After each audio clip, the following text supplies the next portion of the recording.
Do you want to do more than follow orders, think outside of the box, and manifest your dreams? Then you've come to the right show. Welcome to the award-winning podcast, Holding Down the Fort by US VetWealth. I'm your host, Jen Amos, a Gold Star daughter, veteran spouse, and entrepreneur. For Season 7, I am ecstatic to be in partnership with the Rosie Network to highlight motivational stories of personal growth, financial awareness, and autonomy in our military community. Now, let's get started.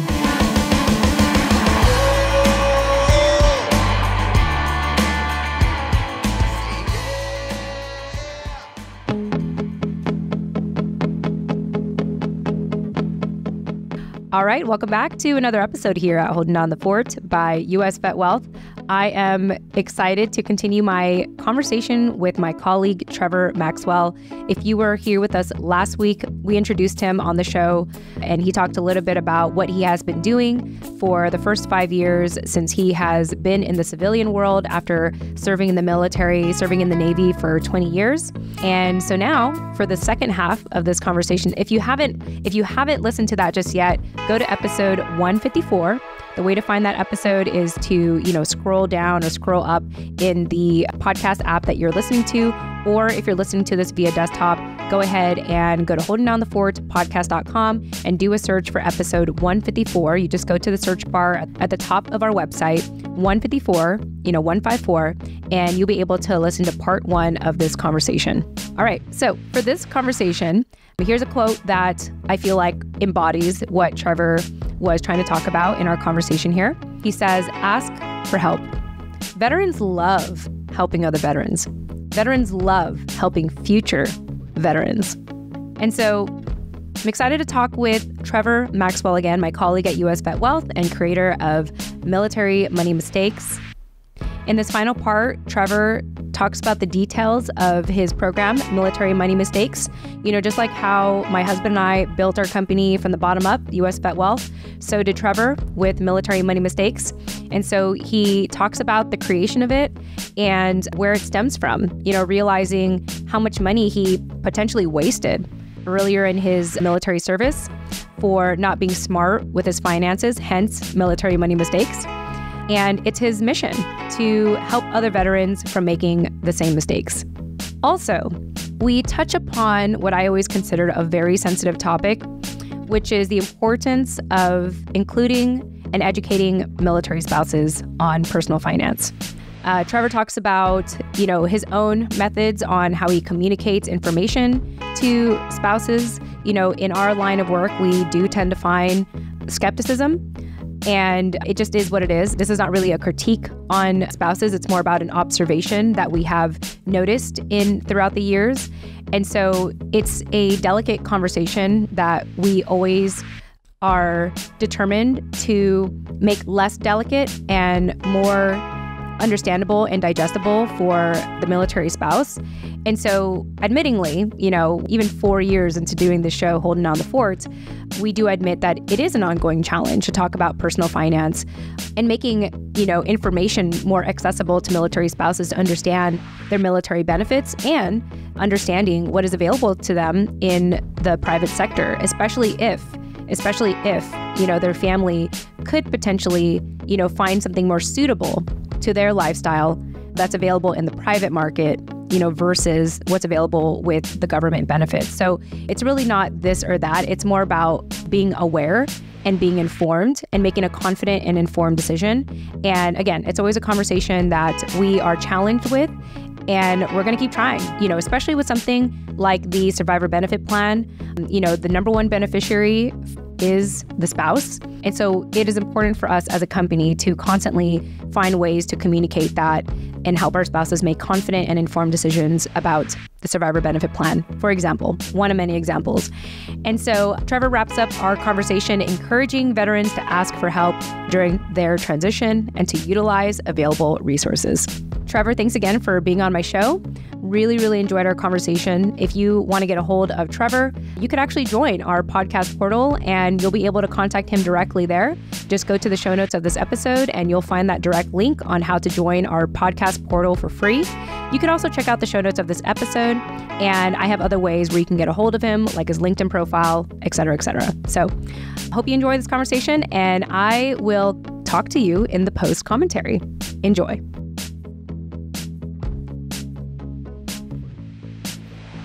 Yeah, and I think about that. I'll just throw this out there too, and Scott can comment on it later. I think with Scott, his thing is, I think maybe he feels like that makes him a little complacent, right? That makes sense. Yeah. You know, just kind of like, because he and I think a lot alike. Like, I think, you know, you can't leave me and him unsupervised with stuff, especially on something like this. Yeah. Like, that's why we have you on a lot of our calls, just to... Just like, okay, guys, let's keep going. Hey, Scott, hey, look over here. Guys. You know, yeah. have a little squeaky toy, so we'll both be, what? I know, seriously. It's always just funny, like being in the chat when you guys go live in MRB or in Military Retirement Blueprint, or just when you guys are talking. I'm just kind of like, okay, guys.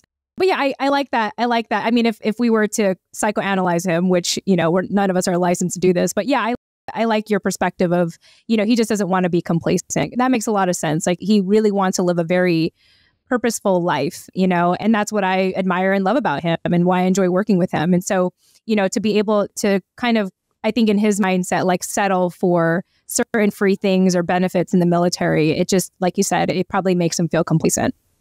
Yeah, I mean, that's just kind of like initial, like off the hip type thing. Yeah. I think it's pretty accurate. Yeah. So. Yeah. I mean, it's all just, we're all guessing here. We obviously don't know what goes on in his mind, or, you know, we don't even know ourselves half the time. But anyway, yeah. So, well, thanks for indulging me with that. And I think your journey in the last 5 years has been really incredible. You know, the changes that you've made for, you know, as a new person in post-military life. And one of the things that you have been working on with US VetWealth is your program, Military Money Mistakes. And, you know, like what I think is so cool is when we all started working with Scott, like obviously we have the brand US VetWealth, but you and I kind of went our own way and wanted to create a brand, our own personal brand that could draw people to our company. And in this case, for you, it's Military Money Mistakes. And I know you've been working on this for quite a long time. So for people that are hearing about it for the first time, what is Military Money Mistakes?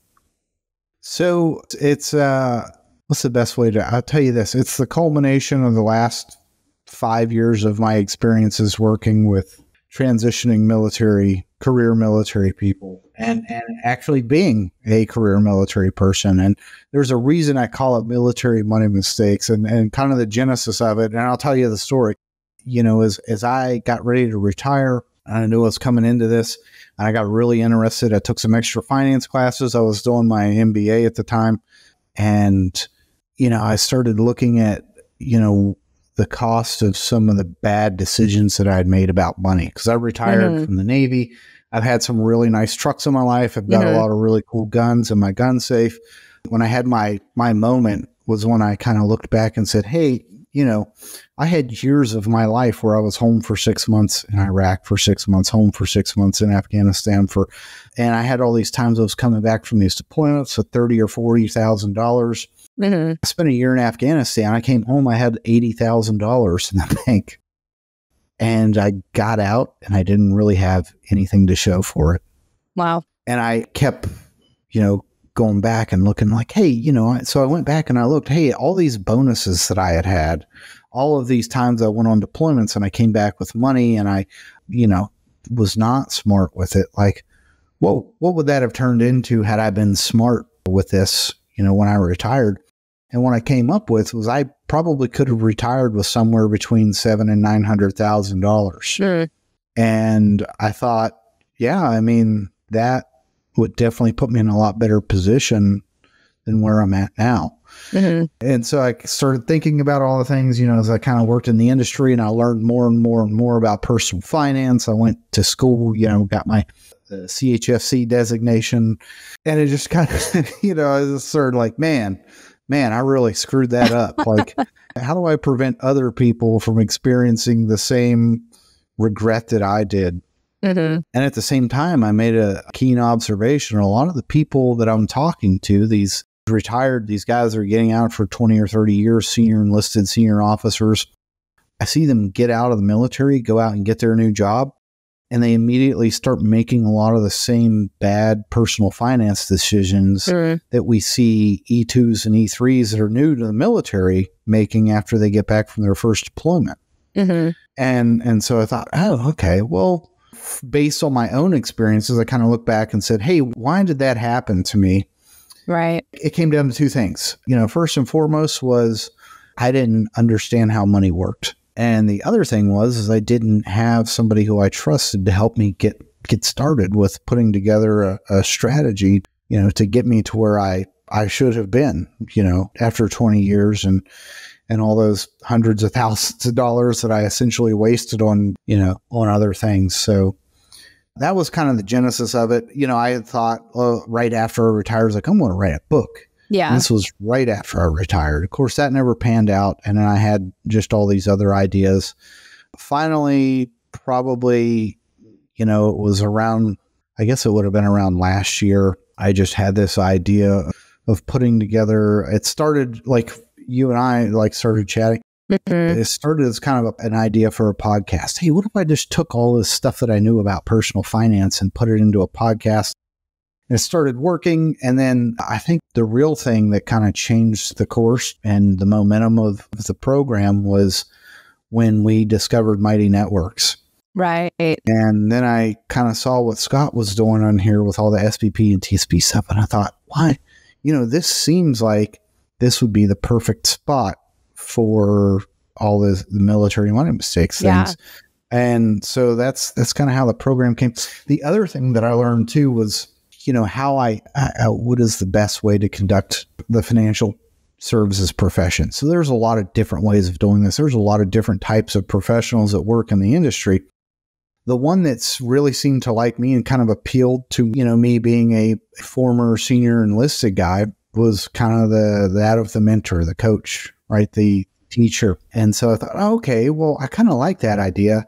It just kind of started working together. I was like, I could take this whole thing that, all these 30 plus episodes of military money mistakes that I planned out, I can start turning it into a course. And then I can do coaching and I can have live events inside the space and do all these things. And so that's kind of how it worked. And so, I put together kind of an outline for a curriculum. I got some guys, I got some future and already retirees to kind of come in and sit through these to do kind of a proof of concept for the curriculum, for the classes, to see like, hey, is this legit? Does this fit what I'm trying to do here?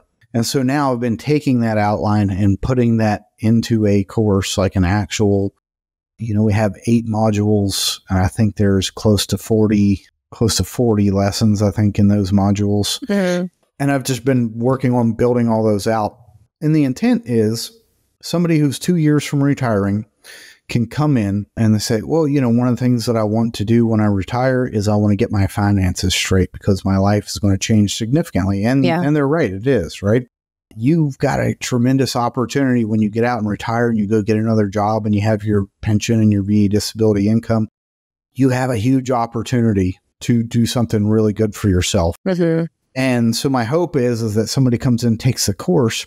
They learn all this stuff about personal finance because ultimately, now we have these, like, if you're not watching the video, I'm holding up a cell phone.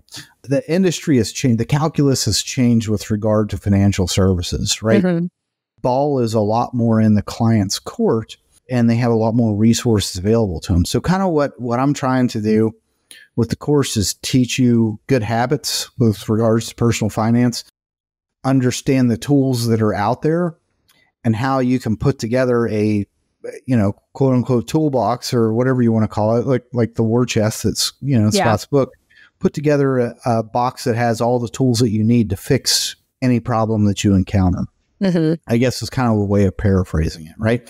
Educating you on all the benefits that are available to you, all the things that are out there that you can use to put together a cohesive strategy so that, you can prepare yourself not just for retirement, because that's another big stink that I have about this industry is people always only talk about retirement. Right. Well, if I'm talking to somebody who's 35 or 40 years old, guess what? There's a lot of time in between now and then, right? They probably have other things that they want to do.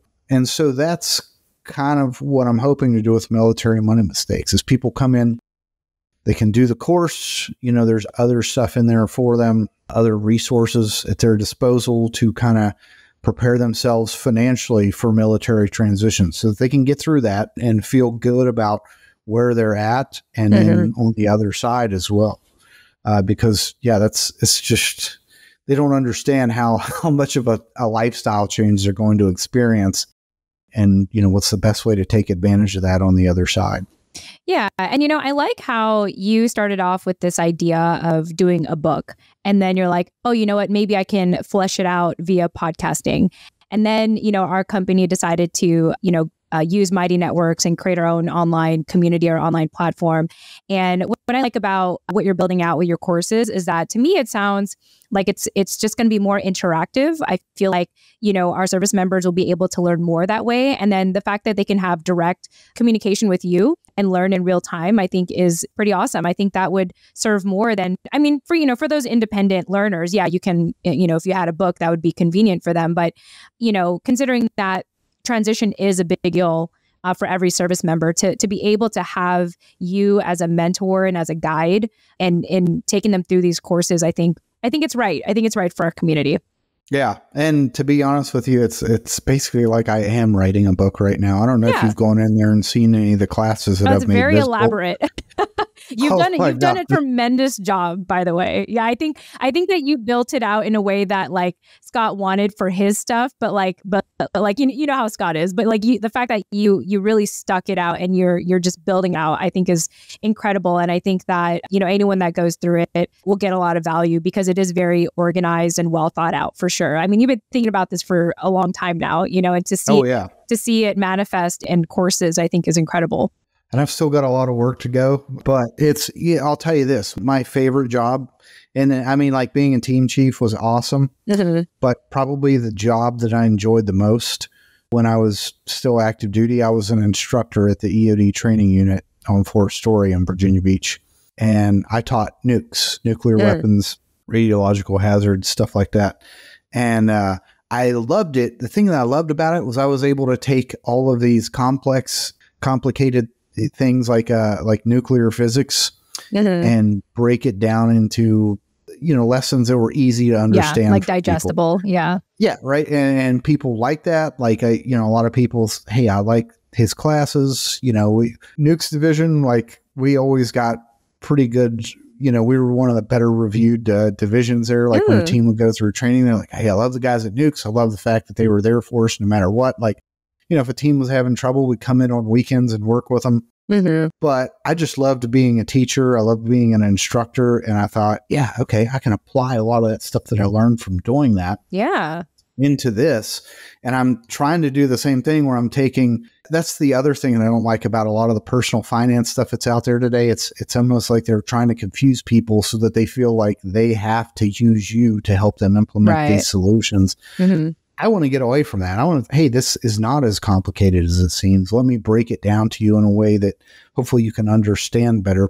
And, the other thing too, and my hope with this is that not only will the transitioning service member go through this course and learn everything, but so will their spouse.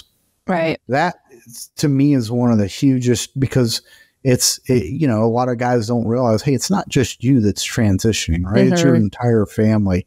And the information that you get, it does better if everybody else has the same information as well. Right? Yeah. And cause that's, there's all this stuff. Everybody's like, oh yeah, transitioning service members.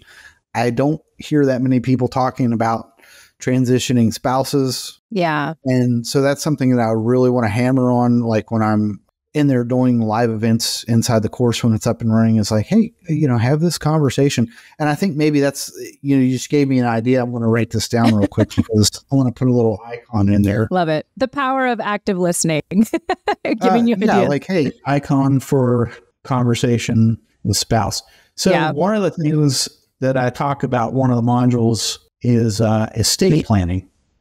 And I make an analogy in there that's similar to real estate investing, which I've also done for a number of years. Everybody who does real estate investing, they say, yeah, one of the first things you have to do is build your power team. Who is on your power team? There's you, there's a realtor, there's a mortgage broker, there's a property and casualty. Same thing with estate planning. But one of the things that I talk about in the course is the primary member of your power team should be your spouse, right? Yeah. That's just something same thing. When you're doing military transition, you need to have a power team. What does a power team look like? Some sort of financial services professional. You're, a VSO to help you get through all that stuff. Maybe you're moving, maybe you need help with your resume, whatever. Nonprofit organizations can be part of your power team. But, first and foremost, who's the one member of the team that you're going to have the most face time with all the time? Right. It's going to be the spouse. So. Yeah. Yeah, I do appreciate you incorporating the spouse. And I know that's one of the reasons why you had me join you with your podcast at the time. I feel like speaking to the spouse is like an ongoing, for the lack of a better term, I'm going to say it's an ongoing challenge for us to speak directly to the spouse, because I think learning how to communicate that. I think in general, like the military, gives information directly to the service member, rightfully so. And a lot of times the spouse gets secondhand information. And so that being said, it is this ongoing journey of how do we make this information digestible for the military spouse, so that they can make a confident and informed decision. And, they're not looking at us as though we're scamming them or something, because we definitely have come across those types of conversations or skepticism. And it's understandable because, we are not the government option. We are, alternative education that is of benefit. It's just that because it's not as accessible, it's a little harder to get across. And so I like that, that's important for you to incorporate in your education is the military spouse. Yeah. And I think, and you're right. Like it's been my experience that, a lot of times the spouse doesn't want to talk to you. Oh, yeah. No, that's you. You want to do that. But then you have to get them to understand like, hey, look, with a lot of these decisions, financial decisions have to be made during your transition. Guess what? The reason it's so important for your spouse to be educated on this is because they're the ultimate, approval or denial authority on that. Yeah. And beneficiary. Yeah. Right. They need to understand what that is for them. So, I try to do that a lot, and hopefully like having some of that stuff in there will also encourage the spouse to come in. And, a lot of it, because like you said, right, there's the trust factor, the spouse for all these years, has there been everything military, that stuff's going to be gone. So it's a transition for them too. They need to kind of learn to say like, hey, you are going back to the private sector. Yeah. It's not just them. You are going with them. Yeah. But yeah, I think it's different. If you have a spouse who's already been working and has their own career and all that stuff, maybe it's a little bit easier for the spouses who maybe didn't have a career, whatever, their career was like, hey, he goes out and does all that stuff. I'm going to stay here and take care of the family and take care of the household. It's getting them to understand like, hey, all that stuff is going away. And I think the other piece too is understanding that like, hey, the government option isn't necessarily the best option.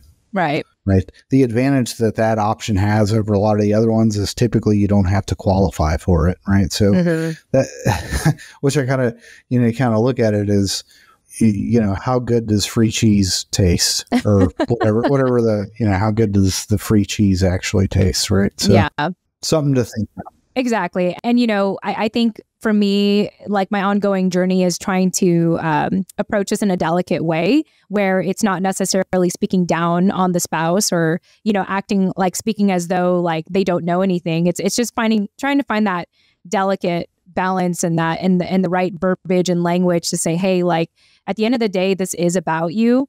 And this is not an attack on you or this, like we want to help you. Like we want to give you not secondhand information, but firsthand information. And so I think that's just a constant ongoing journey that we're on. And I think no matter what, we're going to keep trying. Even if we have hiccups about it, like we're going to try anyway, because the spouse is the cornerstone of our military families. And I think one of the other things that we have to do, a line of effort for us, is countering some of the bad information that's out there. Because there's certainly a lot of that, like that we've seen several times where, whenever somebody's like, well, I was talking to these people in this Facebook group, and I'm just like, all right. I've done that enough times to where you have to have like a little bit of pushback on that, right? Yeah, you have absolutely. to be able to say like, look, who is this Facebook group? Well, it's, other spouses. Like how many of those spouses are whatever, right? Yeah.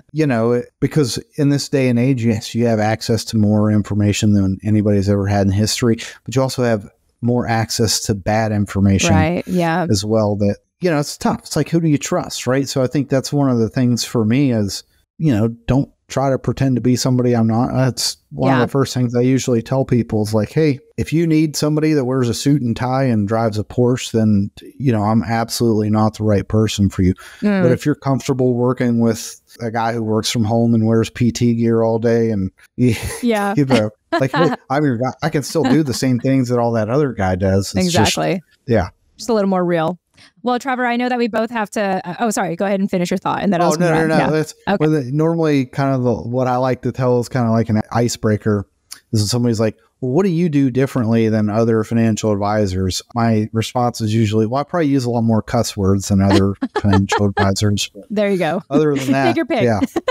Yeah. No, awesome. Well, Trevor, I know that we both have to get to meetings here in a little bit, so I just want to make sure that you shared everything you want to share. Any final thoughts you want to share with our community, our career military families, our military retirees, our seasoned spouses? Any parting words for them?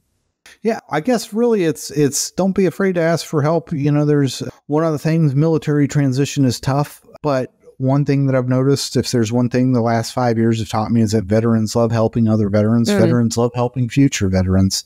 So there's help out there. Just don't be afraid to ask for it and, take the initiative to start looking for it. So, and hopefully part of what we're doing here with the portal is one of those resources that you're able to use. Because really, I think ultimately it's all about sharing information. And my big thing is like, do we give you enough information to make a well-informed decision? Yeah, absolutely. And the best part of what we're offering is it's free, since military likes free. Figured I'd put that out there. Yeah. Well, awesome. Well, Trevor, it's been a pleasure. Thank you so much for taking the time to be on Holding Down the Fort. I look forward to being on your show or whatever collaborations we do again in the future. And it was really nice to have you share your story today. So thank you. Yeah, appreciate you having me on. And yeah, we will. We'll get want to get the live military money mistakes live going again. Wonderful. We'll definitely have you on as well. So cool. Appreciate it. All right. And to our listeners, thank you so much for listening. We'll chat with you in the next episode. Tune in next time. Take care.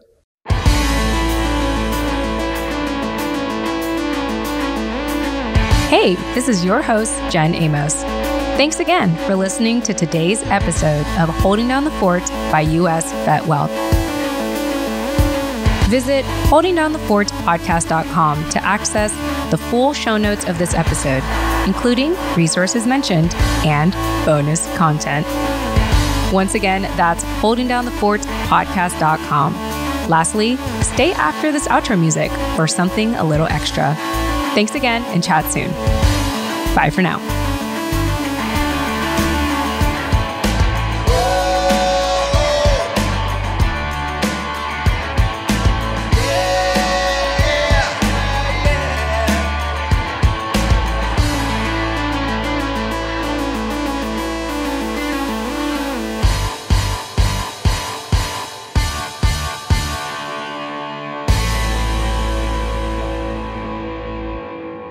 All right, welcome to the post commentary of episode 156. We just finished up part 2 of Trevor Maxwell, my colleague at US VetWealth and creator of Military Money Mistakes.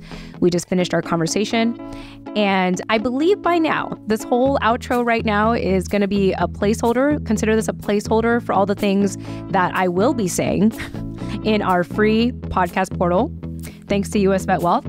So if you enjoyed this conversation, or if you have been listening to this season so far, and maybe you reached out to me and you want your questions answered, because our company and even myself, we want to be very accessible to share some knowledge and information to you.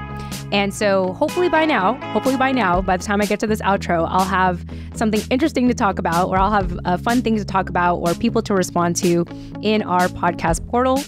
So I highly encourage you to join the portal. Once again, it's free.